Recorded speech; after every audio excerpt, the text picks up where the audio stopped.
వైద్యం, విద్య, వైద్యం, వ్యవసాయంలో అనూహ్య మార్పులు తీసుకొచ్చాం. గ్రామాలలో సేవలు గడప వద్దకు తీసుకొచ్చాం. ట్రాన్స్పరెంట్గా చేయలేము అని అనుకునే పరిస్థితుల నుంచి గవర్నమెంట్ సేవలు ట్రాన్స్పరెంట్గా లంచాలు లేకుండా ఇవ్వగలుగుతామని చెప్పి ప్రూవ్ చేసినాం. అన్ని గొప్ప గొప్ప రిఫార్మ్స్ తీసుకొచ్చినాం. చాలా ఈరోజు నిజంగా సంతోషపడతా ఉన్నాం, గర్వంగా ఉన్నాం. 3 ఏళ్లలో ఎవడు చేయలేని గొప్ప కార్యక్రమాలు కూడా దేవుడి దయ వల్ల చేయగలిగామని చెప్పి. అందుకే ఈరోజు కూడా చిక్కటి చిరునవ్వుతోనే మా వాళ్ళు ఏ గడపకైనా పోగలుగుతున్నారు. చిక్కటి చిరునవ్వుతోనే పోగలుగుతున్నాం మా వాళ్ళు ఇవాళ. మేము చేసిన ఉమెన్ ఎంపవర్మెంట్ అయితేనేమి, మేము చేసిన రిఫార్మ్స్ అయితేనేమి, ఇవన్నీ మాకు శ్రీరామ రక్షక.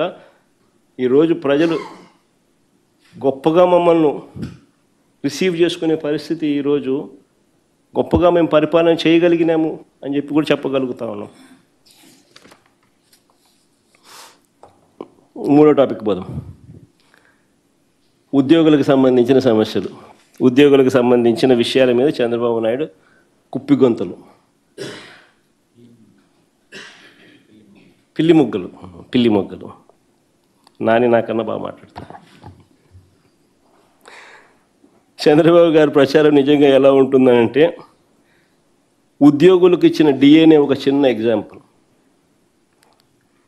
ఆయన సీట్లోకి వచ్చి 18 నెలలు అవుతా ఉందో, పెండింగ్లో 4 డిఏలు ఉన్నాయి. జనవరి 2024,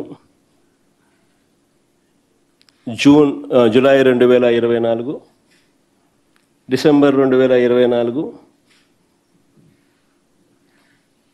మళ్ళీ June 2025. He's bringing 87,000 crores to actually do this job. Why are you not giving him due credit? You should ask Chandrababu Naidu why he is behaving like that. And that is the reason why no industrialist likes him. Sir, if I can ask my last question, sir.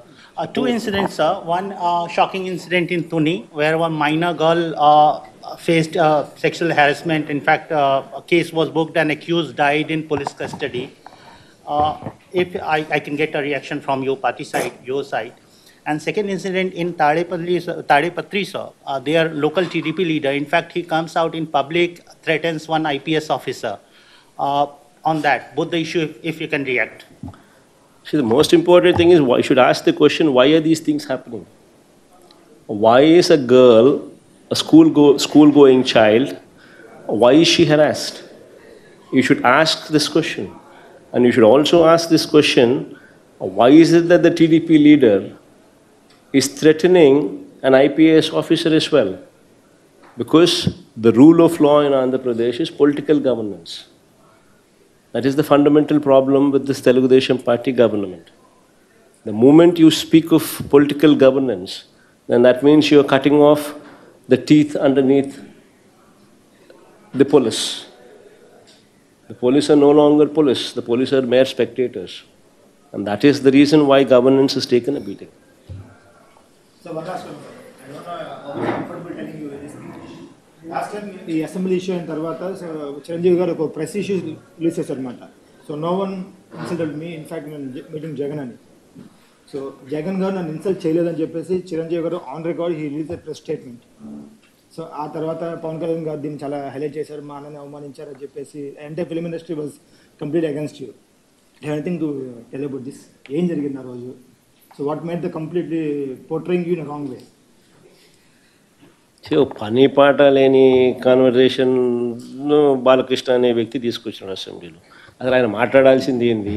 అసెంబ్లీలో ఆయన మాట్లాడాల్సింది ఏంది? ఆయన తాగి మాట్లాడింది ఏంది? అసలు తాగినోని అసెంబ్లీకి తీసుకొని అసెంబ్లీలో మాట్లాడిచ్చే కార్యక్రమం చేస్తున్నారు అని అంటే స్పీకర్కి బుద్ధి లేదు. తాగినోడు ఆ మాదిరిగా మాట్లాడుతున్నాడు అని అంటే ఆయన సైకలాజికల్ హెల్త్ ఎట్లుందో, అసెంబ్లీకి వచ్చి ఆ మాదిరిగా మాట్లాడుతున్నాడంటే ఆయన సైకలాజికల్ హెల్త్ ఎట్లుందో ఆయన క్వశ్చన్ చేసుకో.